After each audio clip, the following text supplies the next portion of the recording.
बिल्कुल फ्रीज हो चुका है और उसके जिसके लिए हम जो कश्मीरी हैं, हमारे यहाँ कश्मीरी हैं, हमारे पास कश्मीरी रह रहे हैं इस वक्त, इंडिया ने उनके लिए जो है इंतहाई मुश्किलात खड़ी की हुई है।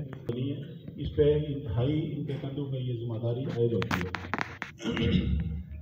उसके बाद साफत और जो हमारी सियासत है इसका भी चोरी दारों का साथ है। हमारे साथ जो इमरान है वो इंतहाई मोअज़्ज़ज़ और इंतहाई नफीस सारे मेहमान हैं, सारे इमरान हैं, चूँकि इसमें और इनकी हम मुआवनत करें और सरपरस्ती करें।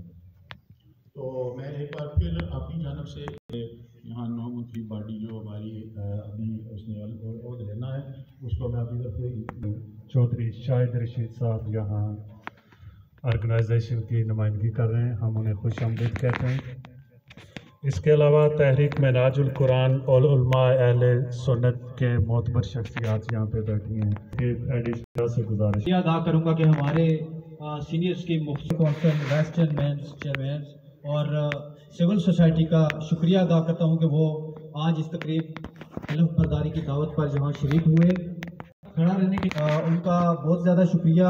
और मैं बात से फ़ख्र समझता हूँ कि मेरा तल्लुक़ शोबा सहाफ़त से है और हम हर साल यहाँ पे इंतखाब करवाते हैं और जो हमारे ओहदेदारान का इंतखाब होता है वो बलदियाती